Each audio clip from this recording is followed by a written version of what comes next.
My wife just came back from a luxurious trip with her wealthy friends, and she's pregnant with my best friend's husband's child. Sounds like some cheap soap opera, right? But it's not. This is my real life. Do you know that feeling? When the woman you trust, the one you kiss good morning every day, suddenly turns her back and betrays you in an instant?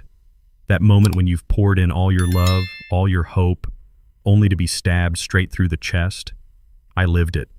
I'm just a middle-aged man working hard, dreaming of something simple, a home, a child, a life that didn't need riches, only honesty and love. And then, it all collapsed with one sentence from my wife. I'm pregnant, but it's not yours. If you've ever been a man who gave everything to protect a woman, you'll understand the way the blood drains cold, the way your heart stops beating. And that was only the beginning. Stay with me, because maybe somewhere in this story, you'll see a piece of your own pain. It was a Tuesday evening in March when Melissa came home, and the moment she walked through the door, I knew something was brewing. She floated in like she'd just won the lottery, her eyes sparkling in that way that always meant trouble for me. I'd seen that look before. The last time she had it, we ended up with a Florida timeshare we used exactly once. Before that, it was ballroom dancing lessons that made me look like I was having a medical emergency in front of strangers. I was sprawled out on the couch, remote in hand, debating whether to watch grown men chase a ball around a field or some reality show where people pretended to fall in love in 30 days.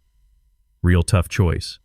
Then she burst out, "Honey, you're never going to believe what just happened." Her voice shook the windows. I muted the TV and braced myself because whenever Melissa started a sentence like that, it usually meant my credit card was about to cry itself to sleep.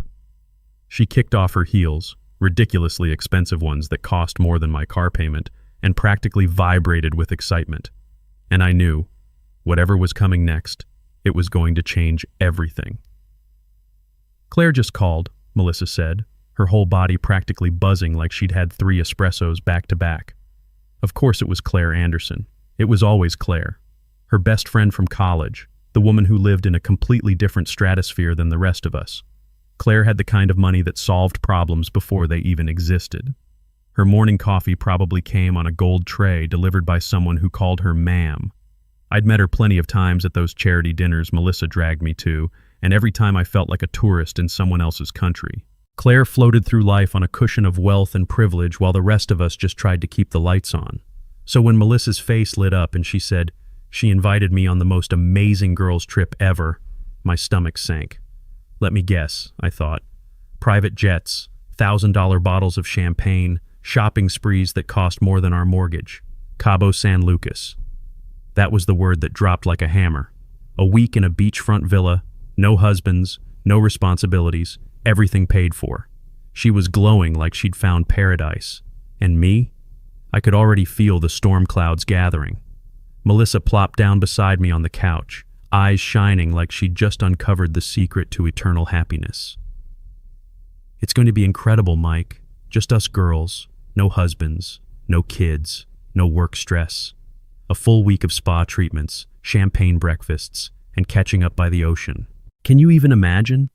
She squeezed my hand like she was letting me in on some once-in-a-lifetime secret.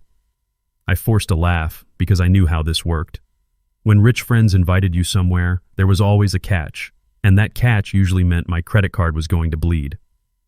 "Okay," I said, already bracing myself. "So how much is this dream week going to set us back?" Her grin widened. "That's the best part. Nothing. Claire's covering it all. The villa, the food, the drinks, the spa, everything."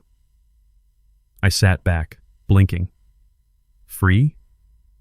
Nothing in life was ever free, especially not something that came out of Claire Anderson's glittering world. But Melissa looked so happy, happier than I'd seen her in months, that arguing felt pointless. "Sounds amazing," I said finally. Inside, though, a voice whispered that this was the kind of invitation that always came with consequences. The next few days were like watching a military operation unfold, only this one involved dresses, swimsuits, and enough shopping bags to fill a department store. Every evening I came home from work to find another stack of boxes in the hallway. Amazon, Nordstrom, Bloomingdale's, you name it. Melissa was on a mission. New dresses, New shoes, new swimsuits. She even booked appointments for her hair, her nails, and probably a few other treatments I didn't want to think too hard about. By Friday, our bedroom looked like Nordstrom had exploded inside it. Piles of clothes, shoes still in their boxes, tags dangling everywhere. I leaned against the doorway, watching her try to cram half a boutique into 2 oversized suitcases. "Are you sure you packed enough?" I asked, raising an eyebrow. She shot me a look, but she was smiling. Very funny. Truth is, she looked happier than I'd seen her in months. And yeah, it stung to see my credit card gasping for air with every purchase, but some small part of me thought, maybe she needed this. Maybe the glow in her eyes was worth it. At least, that's what I told myself as I dragged her overstuffed bags off the bed. Saturday morning came too early. Melissa was up before dawn, clattering around the kitchen like a kid on Christmas. I stumbled out of bed at 5 a.m., still half asleep, to find her sipping coffee in full makeup, hair already done, suitcase handles lined up by the door. She looked like she was headed to a magazine shoot, not a flight to Mexico. I fried some eggs, poured her another cup, and tried to ignore the nervous knot in my stomach.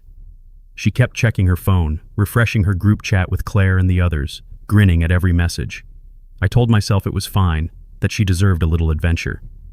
Still, there was a part of me that wanted to grab her hand and say, "Don't go." Instead, when the Uber pulled up, I carried her bags down the steps, loaded them in the trunk, and tried to keep it light. She kissed my cheek, already halfway in vacation mode, and I forced a smile. "Don't do anything I wouldn't do," I joked, trying to sound casual. She laughed, tossed her hair, and said, "You're ridiculous." And as the car pulled away, a chill ran through me. I had no idea just how prophetic those words would turn out to be. The moment the Uber turned the corner and disappeared, the silence hit me like a brick wall. No clatter of her heels on the tile, no perfume lingering in the air, just the hum of the refrigerator and the sound of my own breathing. I walked back into the house and it felt empty. Not just quiet, empty. The bed looked too big, the living room too still. I dropped down onto the couch and stared at her coffee mug still sitting on the counter. For a second I almost called her, just to hear her voice. But I stopped myself. She deserved this. Melissa had been working hard, carrying stress on her shoulders for months. If anyone needed a break, needed to feel special, it was her. So I told myself it was fine. I told myself a week alone might even do us both some good. I could watch what I wanted, eat what I wanted, live like a bachelor for a few days, and she could soak in the sun, laugh with her friends, and come home refreshed. That's what I believed then. That's what I wanted to believe. The first 12 hours alone felt almost like a guilty pleasure. I ordered a large pepperoni pizza, cracked open a cold beer, and parked myself in front of the TV in nothing but my boxers. No arguments about greasy food, no reminders to put on pants. Just me, the remote, and the kind of freedom I hadn't felt since college. I flipped through every channel, landed on a game I didn't even care about, and cheered like it mattered. For a while it was fun. But as the night dragged on, that fun started to fade. The pizza box sat half open on the coffee table, the beer cans stacked up like trophies of loneliness. The silence grew heavy, pressing in from every corner of the house. I glanced at her empty spot on the couch. Normally, Melissa would be curled up beside me, rolling her eyes at my terrible taste in shows. Instead, there was just a pillow, untouched. I turned the TV down low and sat there in the dim light, the emptiness louder than any noise. Freedom wasn't as sweet as I thought, and for the first time that day, I realized I missed her. Around 10 that night, my phone buzzed. FaceTime. Melissa. I sat up a little straighter, suddenly aware I was still in my boxers, half a pizza crust stuck to the plate beside me. I swiped to answer, and there she was, sun-kissed, glowing, her hair loose around her shoulders like she'd just stepped out of an ad. Behind her stretched the kind of view you only see on postcards. Turquoise water, palm trees swaying in the breeze, the outline of an infinity pool shimmering in the lights. "Hey you," she said, smiling wide, the kind of smile that could light up a room. I smirked. "Looks rough. Must be torture drinking margaritas with the ocean behind you." She laughed, tossing her head back. That laugh used to make me feel like the luckiest man alive. "Oh, stop. It's amazing, Mike. The villa is unbelievable. You'd love it." I raised an eyebrow. Villa? That's a fancy word for hotel. She grinned, shaking her head. Trust me, this is no hotel. I chuckled, but as I watched her framed in that luxury I couldn't touch, a thought slid quietly into my chest. She was already in a different world, and I was just looking in from the outside. The next night, my phone lit up again, another FaceTime. I answered, expecting the same smiling face, and sure enough, there she was. But this time, Melissa looked different. Her hair was styled perfectly, makeup flawless, lips a shade of red she never wore back home. She looked like she'd stepped off the cover of a magazine. Wow, I said, half joking, half stunned. Are you sure you're on vacation? Because it looks like you're heading to a photo shoot. She giggled, twirling a strand of hair. Oh, stop. The girls and I are just getting ready for dinner. You know, nothing special.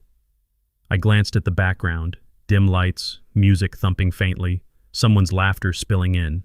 It didn't look like nothing. So, what did you do today? I asked, trying to sound casual. She shrugged, eyes flicking off screen. Oh, you know, beach, pool, a little shopping, same stuff. Her words were light, but there was something in the way she avoided my gaze, something rehearsed. I pressed a little, but every answer came back vague, slippery. She was beautiful, yes, but the more radiant she looked on that screen, the further away she felt. On the third night, the call came in a little later than usual. Melissa popped up on the screen, dressed to the nines again, hair shining, earrings sparkling under the soft glow of the villa lights. She was smiling, but there was a tension in her eyes I couldn't quite place. We were mid-conversation, me asking about her day, her laughing at some dumb joke I made, when I caught it. Just a flicker, a shadow moving behind her, broad shoulders, the unmistakable outline of a man crossing the room. I froze. Who was that? Melissa blinked too quickly. What? Oh, no one. Just one of the staff checking on something. She said it so fast it felt rehearsed. I narrowed my eyes. That didn't look like staff. That looked like Victor. She hesitated a beat too long, then forced a laugh. Maybe. He stopped by earlier to help Claire with something. He's always buzzing around, you know how he is. My stomach tightened. Her smile was perfect, her tone light, but there was a crack in the veneer now. For the first time, I felt it, the seed of doubt, sharp and cold, taking root in my chest. The pattern repeated itself over the next 3 nights, almost like clockwork. She'd call a little later than the night before, dressed a little fancier, her smile just a little too polished. At first, she'd gush about the beach or some silly story with the girls, but the details got thinner each time. By the third call, she was practically giving me headlines. We went out, had some drinks. It was fun. That was it. No color, no spark, none of the little things she usually couldn't wait to share. And every time I swore I caught something in the background. Voices, movement, a quick glance off screen she thought I wouldn't notice. When I asked, she brushed it off with that same sing-song tone. Oh, just the staff. Don't worry, babe. I laughed it off with her, told her to have fun, but the second the screen went dark, the laughter died in my throat. Jealousy burned in the pit of my stomach, quiet but relentless. Still, I forced myself to swallow it down. This was her trip. She deserved it. I wasn't going to be that insecure husband who ruined it with paranoia. At least, that's what I told myself. When the week was finally over, I wanted to make sure Melissa knew just how much I'd missed her. I drove to the airport early, parked, and stood at the arrivals gate like some lovesick teenager. In one hand, I held a bunch of her favorite flowers, bright sunflowers, wrapped clumsily because I'd never been good at presentation. In the other, a cheap bottle of champagne I'd stuffed into a gift bag, and hanging around my neck, a ridiculous poster board I'd scrawled on with a Sharpie. Welcome home, Melissa. Cabo can't compete with me. People walking by chuckled. Some gave me thumbs up. I didn't care. I wanted her to walk through those sliding doors and see me grinning like an idiot, waiting for her. When I finally spotted her in the crowd, my heart jumped. She looked stunning, tan, glowing, suitcase rolling behind her. For a second, it was like we were back in college and I was picking her up from a weekend trip. I waved the sign high, called her name.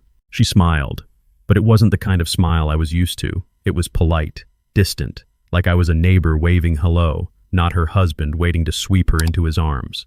And in that moment, my excitement cracked just a little. She finally made her way through the crowd, suitcase in tow, and I stepped forward with the biggest grin I could manage. I opened my arms wide, flowers in one hand, goofy signs still dangling from my neck.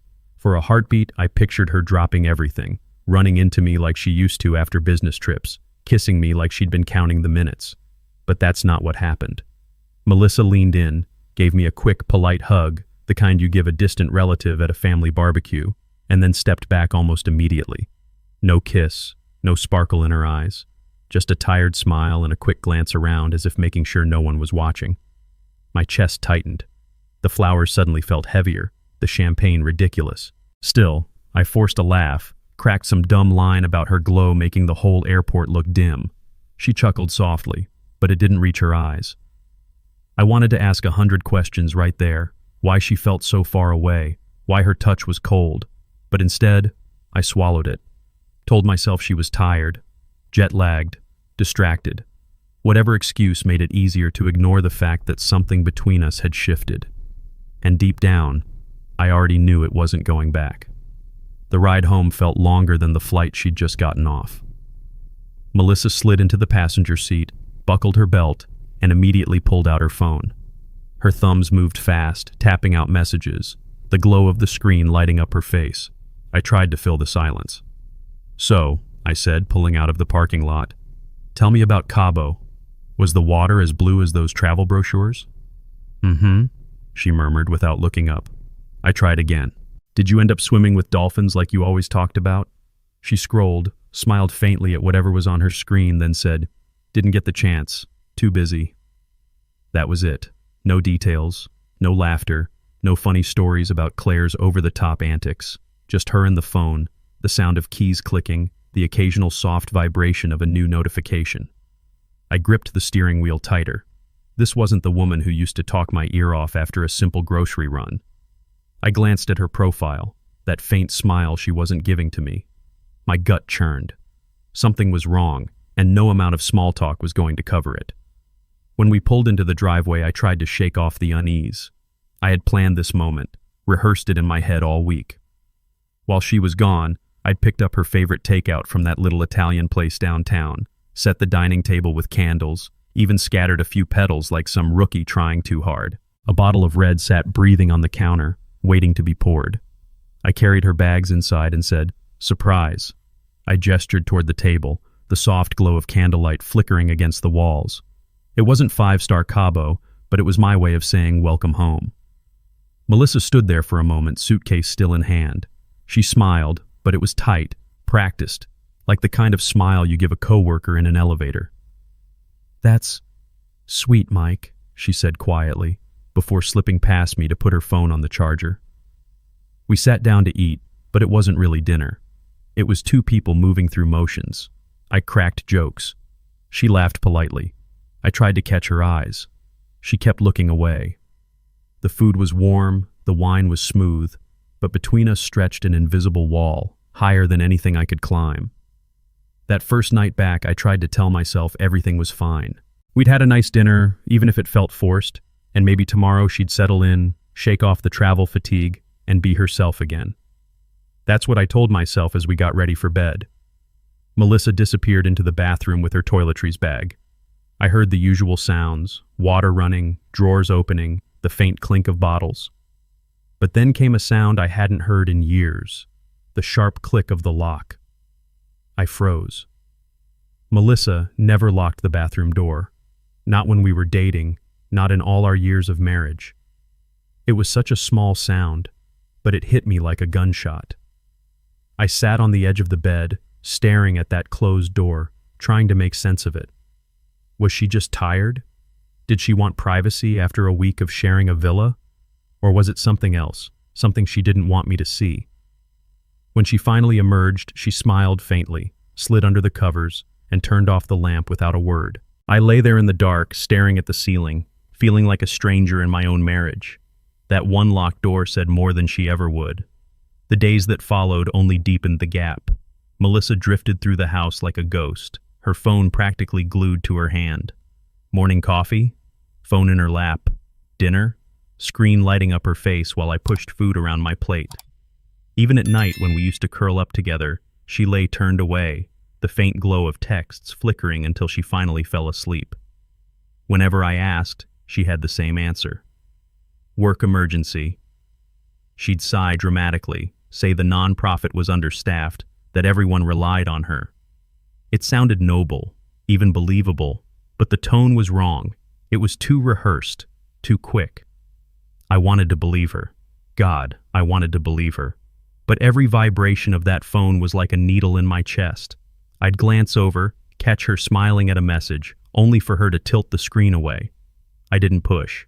I cracked jokes, suggested movie nights, even offered to cook. She nodded, murmured, maybe later, and kept typing. And in the silence that followed, I felt it growing inside me, a knot of suspicion I couldn't untie no matter how hard I tried to swallow it down. A month slipped by, though it didn't feel like living. It felt like serving time. Our house, once full of little noises, her humming while she cooked, our arguments over what to watch, the rhythm of everyday life, had gone silent. It wasn't peace. It was prison. I tried. God knows I tried. I brought home her favorite takeout, suggested date nights, even booked a weekend getaway just for the two of us. Each time she brushed me off with the same tired excuses. I'm busy. Maybe later. Not now, Mike. Her voice was flat, her eyes somewhere far away. At night, I'd reach for her hand under the covers, and she'd pull away, turning her back. The bed might as well have been split down the middle. I lay awake staring at the ceiling, listening to her breathe, wondering if she even noticed me anymore. The walls of our home seemed colder, heavier. Every laugh track on the TV echoed in the emptiness. Every meal eaten in silence felt like a reminder that something between us had cracked wide open. And as much as I told myself to be patient, the truth was impossible to ignore. Our marriage wasn't just strained, it was unraveling, thread by thread, right in front of me. It was a gray Saturday morning when it happened. I was sitting at the kitchen table, nursing my second cup of coffee, half reading the paper just to fill the silence. Melissa came in quietly, no phone in her hand for once. Her eyes were red, her face pale. She sat across from me, hands trembling around a mug she didn't drink from. Mike, she whispered, her voice cracking. I need to tell you something. I set the paper down, suddenly alert. She swallowed hard, tears pooling before she could stop them. Then the words came out sharp and soft all at once. I'm pregnant. For a heartbeat, maybe two, I felt everything lift. My chest opened, my heart raced, and for the first time in months, joy crashed through me like a flood. Pregnant. Finally. The dream we had whispered about for years, the family we had wanted so badly, it was here. I jumped up, grabbed her hands, already picturing a tiny crib, late nights, laughter filling the house again. And in those 3 seconds, I believed we were saved, that this was the miracle that would stitch us back together. I didn't know the knife was still coming. I was still gripping her hands when she pulled them back, her shoulders shaking. She couldn't look at me. Her lips trembled, and then she said it. 4 words that split my world in half. It's not yours. The room went silent, except for the rush of blood pounding in my ears. I stared at her, waiting for her to laugh, to say it was some cruel joke, anything but the truth I'd just heard. My chest felt like it had caved in, air ripped from my lungs. I stumbled back into my chair, the legs screeching against the tile. What do you mean? My voice cracked, sounding foreign in my own throat. Melissa buried her face in her hands. I'm so sorry, Mike. I didn't mean for this to happen. I made a mistake. Mistake. The word echoed like a gunshot. My mind raced through every moment, the late calls, the shadows on FaceTime, the distance in her eyes. It all clicked, snapping together in a picture I didn't want to see. In 3 seconds, I had gone from the highest joy to the lowest hell. The dream of a family, gone, replaced with betrayal that cut deeper than anything I'd ever known. Melissa finally lifted her head, mascara streaking down her cheeks. Her mouth opened, closed, then opened again, like she was trying to force the words out of a throat that didn't want to speak. When they finally came, they landed like a hammer. It's Victor. For a moment, I didn't understand. My mind scrambled, reaching for another Victor, any other Victor. But there was only one. Victor Anderson, Claire's husband, my friend. The man I'd sat across from at barbecues, toasted beers with, watched football games beside. I felt my stomach twist, my chest clamp tight, like someone had wrapped a fist around my heart and was squeezing. My ears rang. "Victor Anderson?" I asked, even though I already knew. She nodded, sobbing now. "It was stupid, Mike. I don't even know how it happened. It just—" "Don't," I snapped, my voice raw, broken. "Don't you dare tell me it just happened." The kitchen spun around me. Images flashed through my head. Melissa laughing on FaceTime, those late-night silences, the way she'd locked the bathroom door. All of it pointed here. To this. To the man I thought was a friend and the woman I thought was my partner. And sitting there, choking on betrayal, I knew nothing would ever be the same again. Melissa wiped her face with the back of her hand, trembling as if the words themselves were knives cutting her on the way out. "Claire had to fly to Boston," she said, her voice barely above a whisper. "Her mom was sick. She needed to be there. Victor stayed behind, said he'd keep an eye on us, make sure everything was fine." I sat frozen, jaw clenched so hard it hurt, but I let her keep talking. "One night," she continued, "we all went out. It was supposed to be just fun, music, drinks, nothing serious. But Claire wasn't there, and Victor, he was charming, he was generous. Everyone was laughing, and I drank too much. We ended up back at the villa and—" Her words trailed off, but the picture was already painted. She buried her face again, sobbing. "It wasn't planned, Mike. It wasn't supposed to happen. I swear I didn't mean to betray you like this." I sat there, the coffee in my stomach turning to acid, listening to my wife explain how my best friend's husband filled the void while I was at home waiting for her call. Every syllable was like another nail in the coffin of our marriage, and all I could think was, betrayal doesn't just fall out of the sky. It's a choice, and she made it. I slammed my palm against the table, the sound sharp enough to make her flinch. My voice came out louder than I intended, raw and jagged. "How do you just trip and fall into his bed, Melissa? Tell me, how does that happen?" She shook her head violently, tears streaming down her face. "It wasn't like that. I swear, it wasn't some planned affair. It was stupid, Mike. A stupid, drunken mistake." Her words tumbled out, desperate, as if the speed could somehow erase the meaning. "A mistake?" I spat back. "For God's sake, forgetting to pay the electric bill is a mistake. Locking your keys in the car is a mistake. Sleeping with my friend's husband? That's not a mistake, that's a choice." Melissa buried her face in her hands, her shoulders heaving. I know, I was weak, I was drunk, I wasn't thinking. If I could take it back, I would." I stood there, fists clenched, fighting the urge to scream, to throw something, to do anything to drown out her voice. But the truth was already burned into me. No excuse, no amount of tears could change it. She had crossed a line we could never uncross. My rage boiled over, spilling past the walls I'd tried to hold up. I laughed, a sharp, bitter sound that didn't even sound like me. "Unbelievable," I said, pacing the kitchen like a man trapped in a cage. "You destroy our marriage, you get pregnant with another man's child, and I'm supposed to just, what, nod along? Pretend it was some little slip-up?" Melissa slid off her chair and onto her knees, sobbing. "Mike, please. I'm begging you. I love you. I never stopped loving you. It was one night, one stupid night. I don't want him. I want you." Her words sliced through me, but not the way she wanted. They didn't heal. They cut deeper. "You love me?" I barked, pointing a shaking finger at her. "You don't destroy the people you love, Melissa. You don't crawl into my friend's bed and then come back to tell me you still love me. That isn't love. That's a knife to the heart." She reached for my hand, but I pulled back like her touch burned. Every tear that fell, every word she pleaded, only twisted the blade already lodged in my chest. I couldn't recognize her anymore. And worse, I couldn't recognize myself in this marriage. Melissa stayed on her knees, her voice breaking, her hands clutching at the air between us like she could pull me back. "I don't know how to fix this, Mike," she cried. "I don't know what to do. Just tell me, please. Tell me how to make it right." Her words tore through me. There was a part of me, the part that had built a life with her, dreamed of children with her, that wanted to reach down, pull her up, and tell her we'd figure it out. But the other part, the louder part, burned with a hatred I'd never known before. Hatred not just for what she had done, but for what she had taken from me.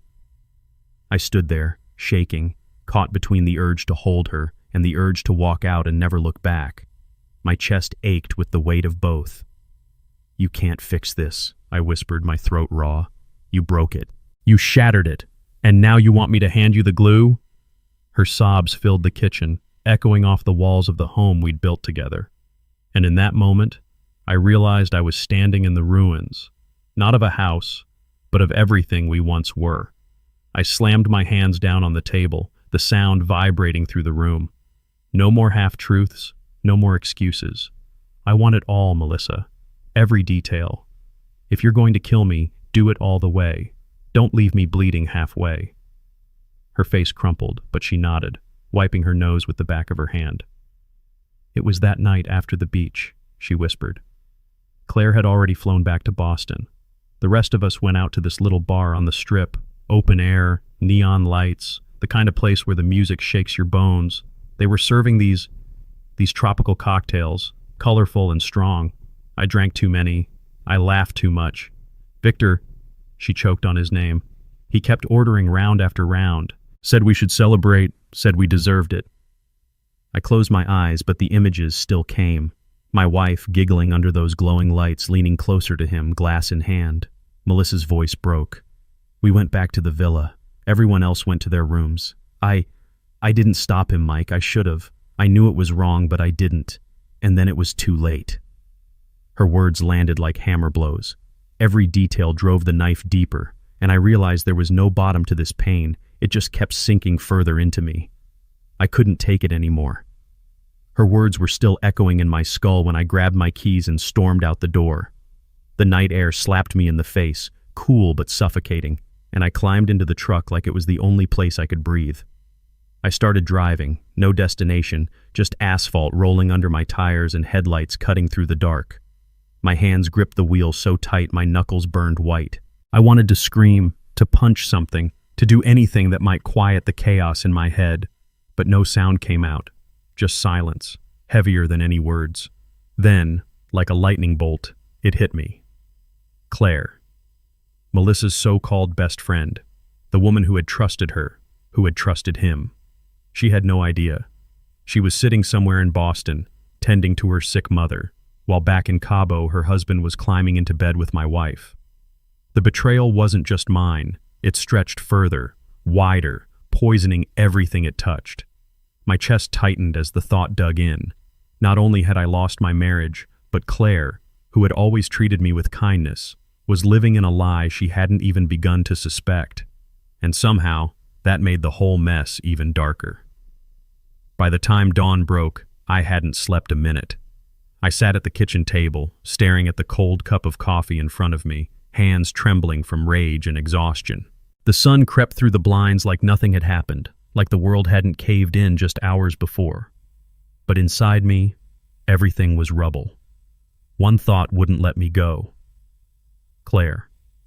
She was still in Boston, caring for her mother, trusting Victor, trusting Melissa. And here I was, holding the truth like a live grenade. I pictured her smiling face at dinner parties, her arm looped through Victor's, her kindness toward me when I was the outsider in their glittering world. She deserved to know. Didn't she? My stomach churned, my chest tight as I picked up my phone. My thumb hovered over her contact, heart hammering so hard I could hear it in my ears.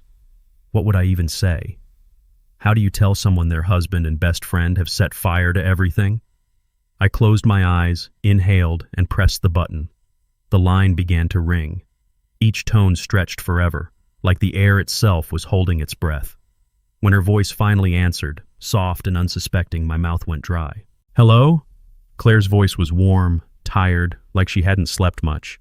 For a second I almost hung up, but the truth was burning in my chest, and if I didn't say it now, I never would. "Claire, it's Mike," I started, my throat dry. Mike, is everything okay? You sound... I cut her off before I could lose my nerve. Claire, I need to tell you something, and it's going to hurt. My voice cracked. Victor, he was with Melissa in Cabo. It happened.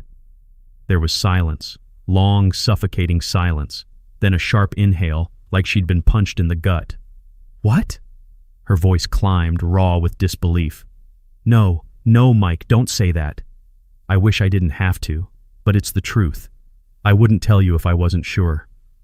Suddenly the line filled with sobs, harsh and broken. He promised me. He promised. I was in Boston taking care of my mother while they... Her words dissolved into a scream, a sound so full of pain it felt like glass shattering in my ear. I sat there gripping the phone, listening to her world collapse in real time. 2 families destroyed in one confession. And there was no taking it back. Claire's sobs suddenly hardened into something sharper. Her voice, still trembling, turned into steel. I'm calling him, right now. That bastard is not stepping foot in this house again. Claire, I started, but it was too late. I heard her fumbling with the phone, the click of another call firing off. A minute later, a storm erupted on the other end. Shouts, curses, her voice rising like fire. How could you, Victor? While I was gone. With her, get out. Get the hell out of my house. There was crashing in the background, doors slamming, drawers pulled open. Then came Victor's muffled voice, defensive, angry, but drowned under Claire's rage. Don't you dare talk to me! Don't you dare! She screamed, her voice ragged. And then, silence. A silence so sudden it made my chest tighten. When she came back on the line, her breathing was ragged. He's gone. I threw him out. I don't care if he begs on his knees. He's never stepping through that door again. I closed my eyes, exhaling a breath I didn't realize I'd been holding. For the first time since Melissa's confession, I felt a sliver of relief. But deep down, I knew this wasn't over. Throwing him out was only the first strike. The storm had only just begun. When I finally walked back through the front door, the air inside felt heavier than the night outside. Melissa was pacing the living room, her phone clutched in her hand, eyes wild and red from crying. The second she saw me, she exploded. You called her, didn't you? Her voice cracked into a scream. You told Claire. How could you do that, Mike? How could you destroy her life like that? I froze, stunned by the twisted logic of it all. Destroy her life? My voice rose, sharper than I intended. I didn't destroy anything, Melissa. You did. You and Victor. Her face crumpled, but the fury didn't fade. No, you don't understand. Claire's fragile. She's been dealing with her mom, with so much already. And you thought sleeping with her husband would help? I snapped. My words sliced the room, leaving nothing but silence. Melissa backed away a step, covering her face, sobbing into her hands. I stood there shaking, 2 fires burning inside me at once. Part of me still ached to hold her, to remember the woman I married. The other part wanted to never see her face again. And for the first time, I realized I didn't know which fire would win. Melissa's sobs turned violent. She hurled her phone onto the tile, the crack of plastic and glass echoing through the kitchen. We can still fix this, Mike, she screamed, tears streaking down her face. We can get help. We can go to therapy. We can... I cut her off, my voice shaking with rage. Fix this? You think therapy erases the fact that you slept with Claire's husband? That you're carrying his child? That you lied to me every single night while I sat here waiting for you? My chest heaved, every word tasting like blood. She staggered back, clutching the counter for support. I was lonely, Mike. You don't know what it's like, being ignored, feeling invisible. Victor made me feel wanted. I slammed my fist on the counter so hard the dishes rattled. Wanted? Melissa, I wanted you. I've always wanted you. I cooked for you, planned for you, built a life for you, and you threw it away for a man who couldn't even stay faithful to his own wife. Her face twisted in agony, her voice breaking. I made a mistake. No, I spat, my eyes burning into hers. You made a choice, and now we're both paying for it. The kitchen shook with our voices, the weight of years of love and betrayal colliding in one brutal storm. Melissa's words still hung in the air, sharp and poisonous. Maybe I never really loved you. It felt like the ground gave way under my feet, like she'd finally driven the knife all the way in.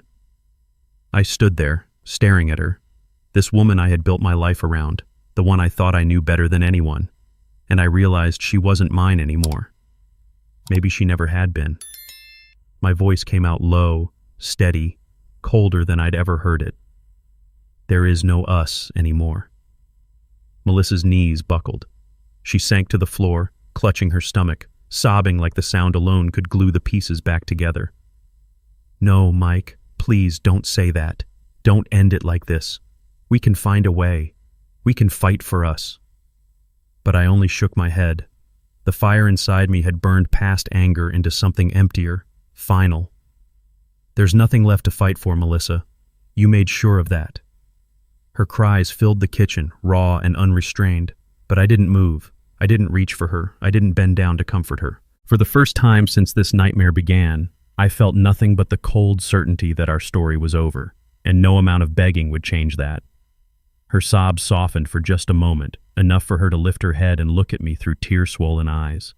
"Mike," she whispered, her voice broken but deliberate, "we don't have to throw this away. We can still have a life together. You can raise this baby with me. We can raise it as our own." The words hit me like acid, searing through every vein. My jaw clenched so hard I thought my teeth might crack. "Raise his child?" I spat, each syllable dripping with disbelief. "You want me to look into that kid's eyes every day and pretend it's mine? Pretend that betrayal never happened? You're asking me to chain myself to your mistake for the rest of my life." She crawled toward me, grabbing at my leg, sobbing. "It wouldn't be a mistake if we made it ours. Please, Mike. I can't do this alone. I need you. You're my husband." I shook her off, my chest heaving, rage colliding with grief. "No, Melissa. Husbands protect. Wives are supposed to be faithful. Whatever this is, this nightmare, it isn't a marriage anymore." Her pleas echoed in the kitchen like a siren, but to me, they were just noise. The line had already been crossed, and there was no coming back. I pulled away from her grip, my chest heaving as the words boiled out of me, harsher than I'd ever spoken in my life. "Do you even hear yourself, Melissa? Every birthday, every Christmas, every milestone, I'd be staring into the eyes of a child that isn't mine, and every single time, I'd see his face, Victor's face, the man you chose over me." Melissa shook her head violently, tears pouring down. "No, Mike, it wouldn't be like that. It could be ours. Love changes things, I swear it does." I laughed, but there was no humor in it, just a sound brittle and broken. "Love? You killed love the second you let him touch you. You buried it. And now you want me to pretend none of it matters? To raise his child as proof of my devotion? That's not love, Melissa. That's a prison." Her sobs grew louder, raw, almost animal. "Please, please don't leave me. I can't do this without you." I looked at her, this woman I had once adored, and all I felt was the crushing weight of finality. She had asked me to carry a burden I could never lift, and for the first time, I understood. If I stayed, I'd be living a life that wasn't mine anymore, and I couldn't. The days that followed were a theater of desperation. Melissa shifted tactics, as if she thought she could patch over the gaping hole with gestures and tears. She cried, loud, messy sobs that echoed through the house at random hours, as though sheer volume could break me down. If I retreated to the bedroom, she'd cry in the hallway. If I tried to eat alone, she'd sit across from me, tears dripping into her plate. Then came the cooking. She filled the kitchen with smells I used to love, lasagna bubbling in the oven, fresh bread, roast chicken. She'd set the table neatly, candles lit, plates waiting. And when I sat down, trying to swallow a bite through the lump in my throat, she'd watch me like a starving woman whispering, "See, we can still have this. We can still be us." And then the notes, little scraps of paper tucked into my coat pocket, stuck to the mirror, hidden in my wallet. "I'm sorry. I still love you. Don't give up on us." Every one of them felt like a dagger, forcing me to relive the betrayal she thought words could erase. But no matter how hard she pushed, through tears, through food, through pleading ink on paper, the truth never changed. I saw Victor's shadow in all of it, and nothing she cooked, cried, or wrote could cover that stain. By the second week, I couldn't even recognize the rhythm of our home anymore. Melissa's efforts had turned into a non-stop performance, crying at dawn, overcooked dinners at dusk, little apology notes tucked under my pillow like confetti at a funeral. One night I caught myself actually laughing, not out of joy, but out of the bitter absurdity of it all. Sitting there at the kitchen table, staring at another plate of untouched pasta and a handwritten note that said, "We can start fresh," I shook my head and muttered under my breath, "She's running a PR campaign for a dead marriage." Because that's what it felt like, a desperate marketing pitch. A sales job to convince me that the brand wasn't tarnished, when in reality, the product was broken beyond repair. Melissa saw me laugh and mistook it for hope. She rushed over, clutching my arm, her eyes wide. "See? You smiled. That means we still have a chance, right? You still believe in us, don't you?" I pulled away, the hollow chuckle still stinging my throat. "No, Melissa. I smiled because it's pathetic, because you think cooking and sticky notes can erase betrayal. But they can't. Nothing can." Her face crumpled again, and the silence that followed was heavier than any shouting match. The house itself seemed to hold its breath, waiting for the final snap of the thread keeping us tethered together. That night, I couldn't bring myself to share the bed with her anymore. The weight of her body beside me felt like a lie pressing down on my chest, so I grabbed a blanket and stretched out on the sofa. The cushions were lumpy, the air colder, but at least I could breathe. Through the window, I could see her on the front porch, curled up in a chair with her knees to her chest, staring blankly into the dark. A glass of untouched wine sat on the railing beside her, the candle she'd lit sputtering against the wind. She looked small, broken even, but I couldn't let myself feel pity. Not when she had chosen this path. Still, what struck me wasn't her sadness. It was the denial. The way she sat there as if all of this was temporary, like I'd eventually walk back out and say, "Okay, let's forget it ever happened."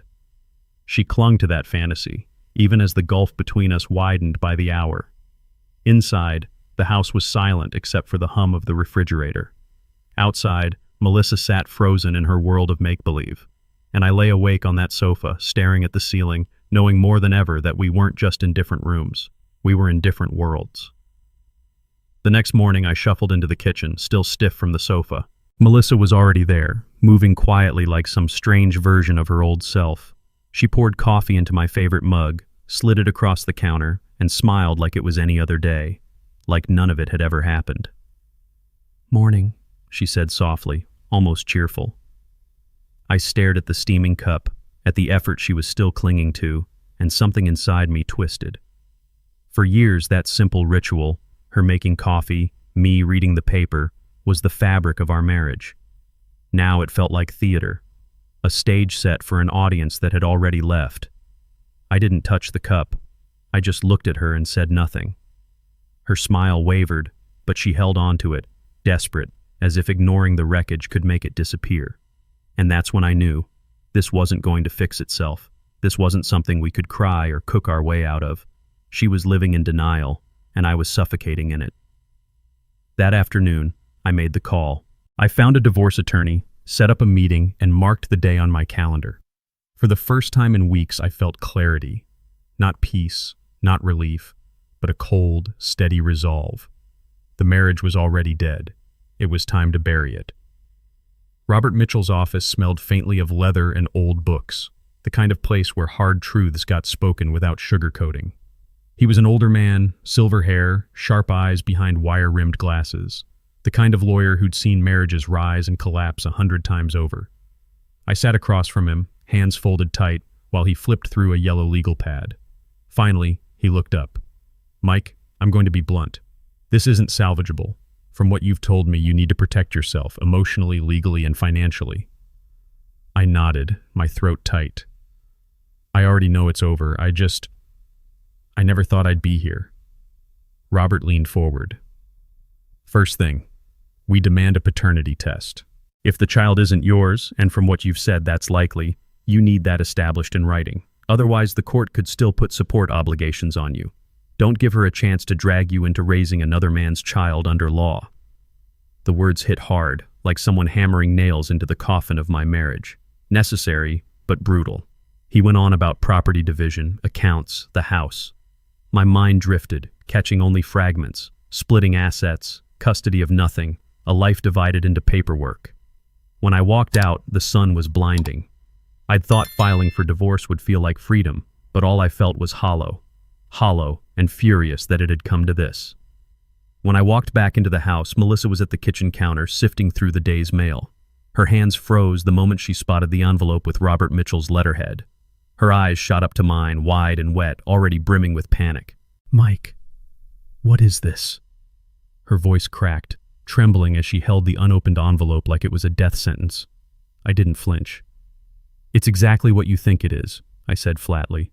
"Divorce papers are coming. I met with a lawyer." She gasped, stumbling back as if I'd struck her. No, Mike, please don't do this. Don't throw everything away. We can fix it. We can—" I cut her off, my tone sharp but steady. "Melissa, stop. This isn't about fixing anything anymore. It's about survival. I don't want revenge. I don't want drama. I just want dignity and peace of mind. And I'll never have either if I stay here pretending we still have a marriage." She broke then, sobbing openly, clutching at my arm like a drowning woman reaching for a lifeline. "Please, Mike, I'll do anything. Don't leave me." I looked down at her, and for the first time in weeks, I felt nothing. No pity, no hope, just a resolve carved so deep it scared me. "I already left," I whispered, "the night you chose him." Melissa's tears slowed, replaced by a stunned, hollow stare. It was as if she hadn't heard me right, as if the words divorce and over couldn't possibly belong in her world. Her lips parted, trembling. "Wait, you're serious? You're actually ending this?" I didn't move, didn't blink. "Yes, Melissa, I am." She staggered back, pressing her hand against the counter for support. "But I thought—" Her voice cracked, disbelief dripping from every syllable. "I thought you'd forgive me. I thought, after everything, after the years we've had, you'd find a way to get past this." Her words landed like a cruel joke. My chest tightened, but not from love, from the sheer absurdity of it. "You thought I'd forgive you? That I'd raise another man's child, sleep next to you every night, pretending none of this happened?" She shook her head, tears streaming again. "I didn't think it would end like this, Mike. I thought we were stronger than this. I thought you loved me enough to stay." I let out a bitter laugh, low and ragged. "Melissa, I did love you enough to stay. I loved you through loneliness, through struggles, through everything. But love isn't enough when it's only coming from one side. You gambled our marriage on a drunken night with Victor, and now you're shocked I won't pay the debt." Her knees buckled, and for the first time she seemed to realize my love was gone, and with it, any chance of saving us. Her shock didn't last long. It shifted into frantic energy, her voice rising, words spilling like a flood she couldn't control. "Mike, please, don't do this. I know I was wrong. I know I broke everything, but I can change. I will change. Just give me the chance." I stayed silent, my arms folded across my chest, watching her pace the kitchen like a trapped animal. She rushed on, desperation in every syllable. "We can go to counseling, marriage therapy, couples retreats, anything. People come back from worse. We can rebuild, brick by brick. I'll prove to you every single day that I can be better, that I can be faithful again."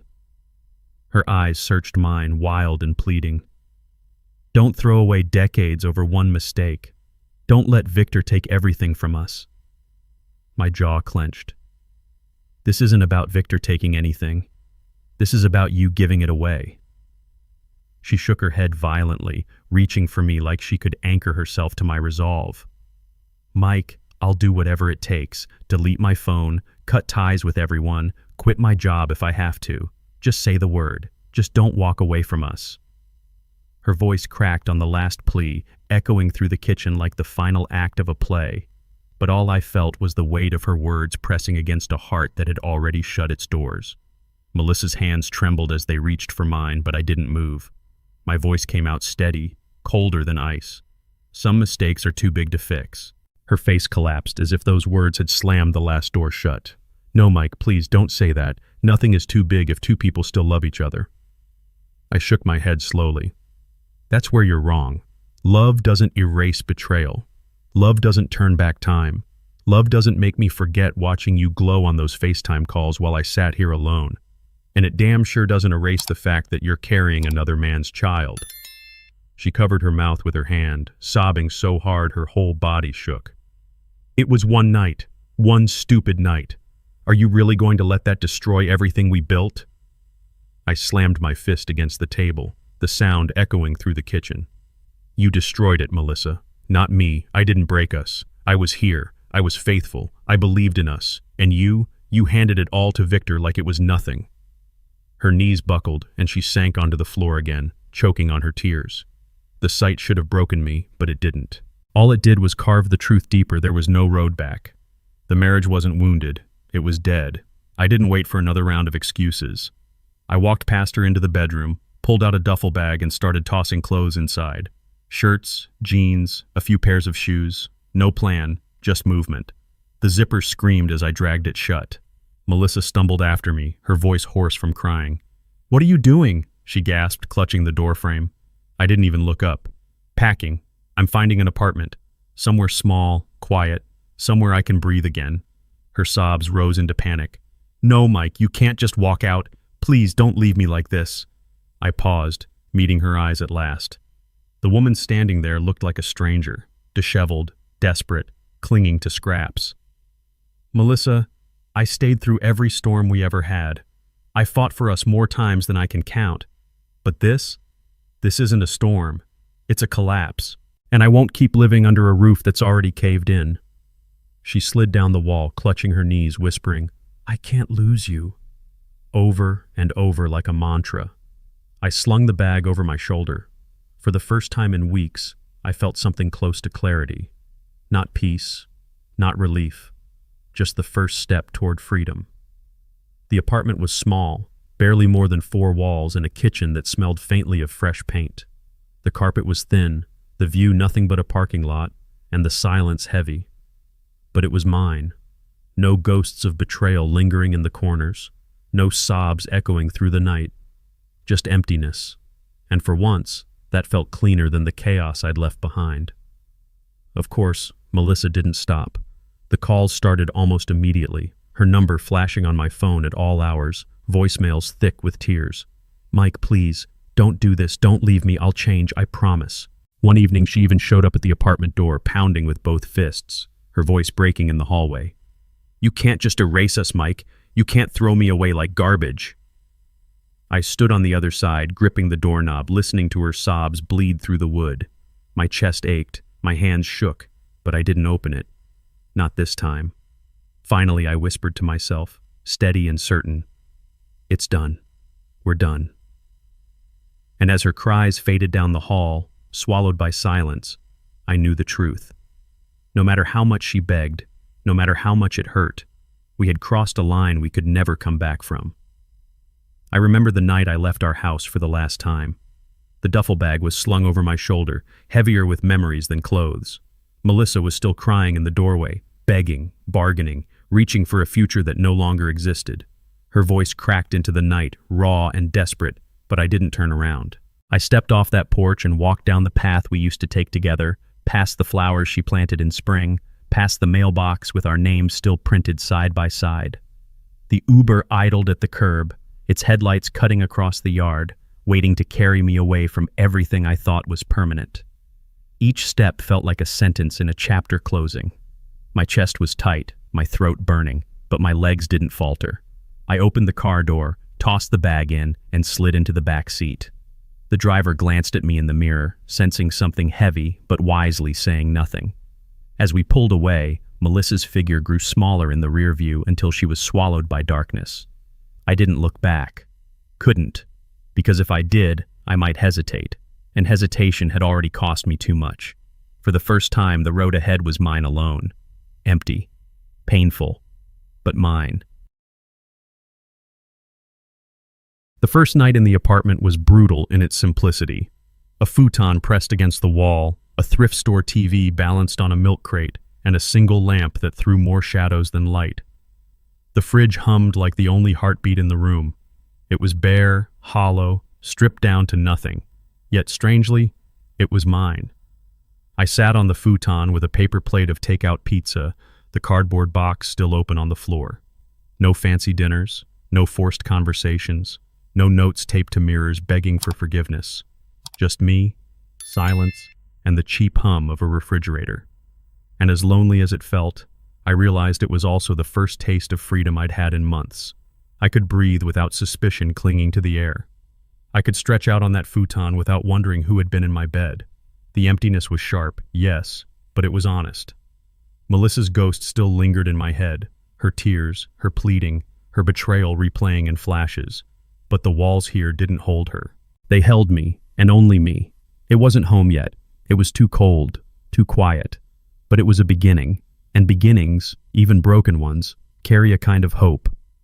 The first weeks alone were humbling in ways I never expected. Freedom had a raw edge to it. It wasn't just silence and space. It was the sudden reminder of how much I had leaned on the routines of a shared life. Dinner became a bowl of cereal more nights than not. I'd stand over the sink, spooning soggy flakes into my mouth, staring at the blank wall like it might offer answers. The stove stayed cold, the counters bare, because cooking for one felt like a joke I wasn't ready to laugh at. Laundry was worse. One Saturday, I found myself holding a bottle of detergent in one hand, my phone in the other, calling my mom like I was 15 again. "Hot or cold?" I asked, embarrassed. She chuckled softly, not knowing her son was asking because his wife was gone, not because he was clueless. Even the smallest tasks, changing a light bulb, folding sheets, carried an emptiness to them. They weren't chores anymore. They were reminders. Reminders that she wasn't here, that the life we built had collapsed, and I was left piecing together something that barely resembled living. But each night, sitting on that futon with the hum of the fridge in the background, I told myself the same thing. This is hard, but it's honest, and honest is better than betrayed. At first, every day felt like survival, but slowly, almost without noticing, survival turned into something else. One evening, I got tired of cereal and YouTube takeout, so I bought a skillet and some chicken breasts. The first attempt was a disaster, smoke alarm blaring, oil splattering across the counter, but I sat down to my overcooked meal with a strange kind of pride. It wasn't good, but it was mine. Then came the gym. At first it was just to kill time, to avoid the empty apartment. I'd show up in an old t-shirt, drag myself onto a treadmill, sweat out the anger. Weeks passed, and I realized I wasn't just sweating out anger, I was reclaiming pieces of myself. Muscles I hadn't seen in years started to show again. My reflection in the mirror began to look less like a broken man and more like someone rebuilding. Living alone stopped feeling like punishment and started feeling like training. I learned how to fold sheets without cursing, how to meal prep for the week, how to enjoy silence instead of fearing it. Nights were still lonely, but less crushing. And little by little, I felt the truth sink in. I wasn't just surviving Melissa's betrayal anymore. I was learning to live without her. It was the little freedoms that surprised me most. One Friday night, I walked into the grocery store without a list, no arguments in my head about what Melissa would or wouldn't eat. I wandered the aisles like a kid, tossing things into the cart just because I wanted them. Steak, hot sauce, a tub of Rocky Road ice cream. For the first time in years, dinner was my decision alone.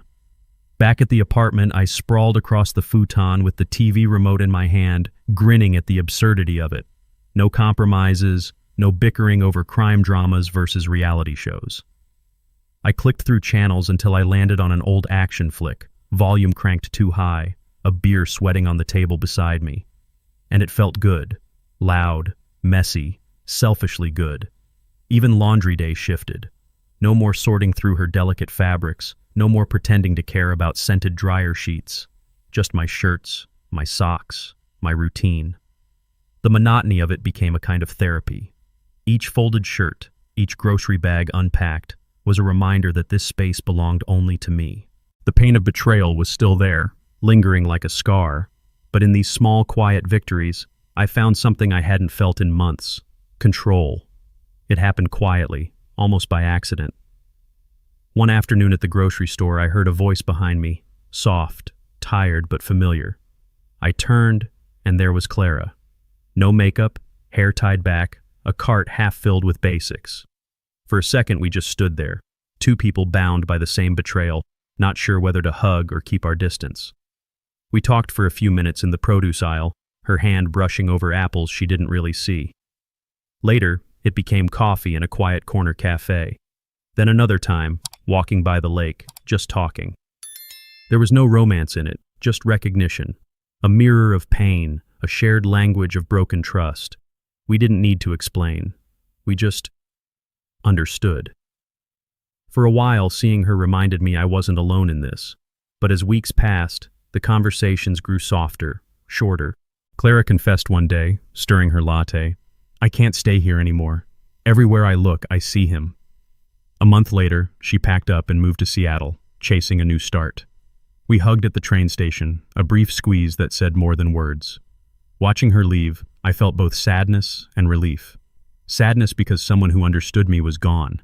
Relief because it confirmed something I was still learning. Healing wasn't about leaning on another broken soul. It was about standing on my own again. The news came not from Melissa, but through a mutual friend who still floated in the same social circles. She had the baby, they said, almost cautiously, as if I might shatter at the mention.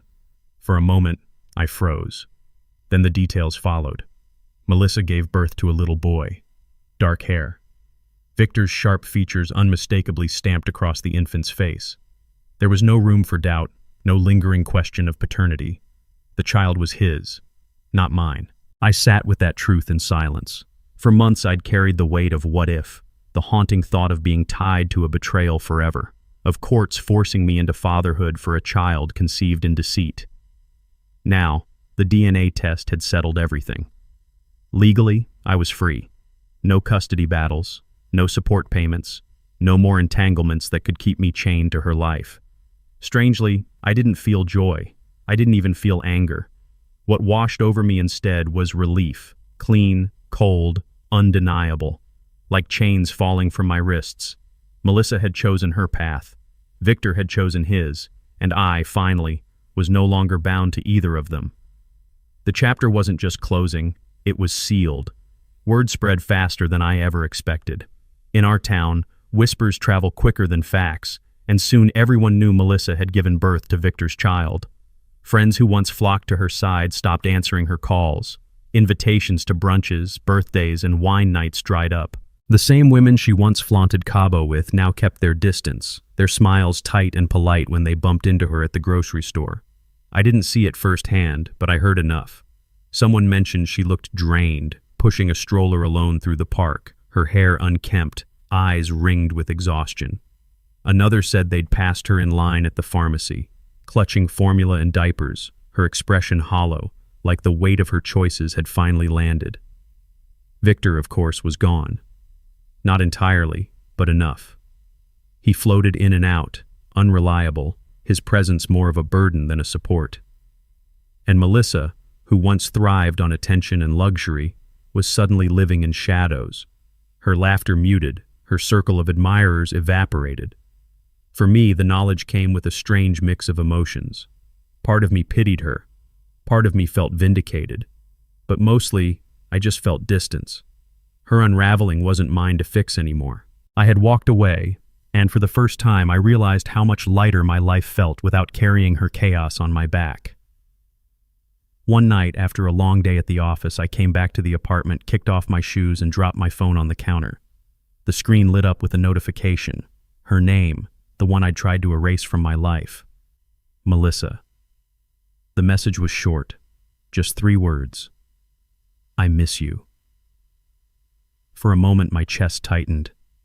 Muscle memory wanted me to answer, to acknowledge, to give her some fragment of the man I used to be. I stared at it, feeling the echo of our years together tugging at me. The memories of Sunday mornings in bed, the road trips, the laughter, flashes of the woman she had once been before Cabo. But then the other images came sharper, stronger. Her tear-stained lies, Victor's shadow in the background of those FaceTime calls, the morning she told me she was pregnant, and the knife that drove through my chest when she said the words, "It's not yours." My thumb hovered, then pressed down. Delete. The message vanished into nothing. I didn't reply. I couldn't. Because the truth was, I didn't miss her. I missed the life I thought I had, the marriage I believed in, and that life was gone. Silence was the only answer she would ever get from me again. In the months that followed, something shifted inside me. At first, I carried this quiet fire, a hunger to see Melissa and Victor pay for what they'd done, to imagine them crumbling under the weight of their choices. But the longer I lived alone, the clearer it became. Revenge wasn't what I needed. It hit me one night while walking back from the gym, the cool air settling on my skin. I realized I hadn't thought about Victor in days. Not his smug grin, not his betrayal, not even his absence as a father. He didn't matter anymore. Neither did Melissa's tears, her texts, or her desperate pleas. What mattered was me, my dignity, my peace of mind. I didn't need to scream. I didn't need to drag them through the mud. The simple fact that I walked away with my self-respect intact, that I didn't let their chaos define me, was victory enough. The true revenge wasn't rage, it was rebuilding. It was looking in the mirror and seeing a man who hadn't been broken beyond repair, a man who could start over without bitterness eating him alive. And in that clarity, I found something more powerful than payback: freedom. It started small, an invite from a coworker to join a group happy hour, a smile from the waitress that lingered a little longer than usual. At first, I brushed it off. Dating felt like a foreign country I didn't want to travel to again. But eventually, curiosity outweighed fear. One Saturday, I agreed to coffee with a woman I'd met through a friend of a friend. Her name was Rachel. She was kind, sharp, carried herself with a quiet confidence.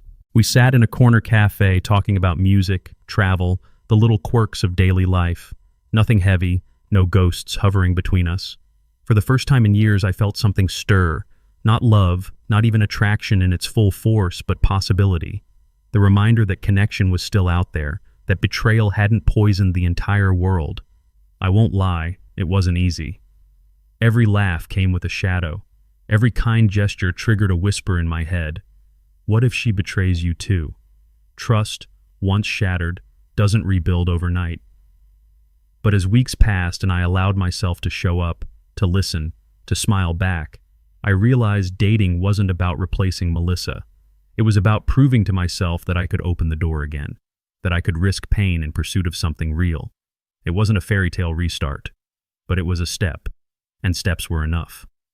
Looking back now with distance and a clearer head, I can say without hesitation, divorcing Melissa was the best decision I ever made. At the time, it felt like my world was ending, like the foundation of everything I knew had been ripped out from under me. But standing here today, I see it for what it was: a trade.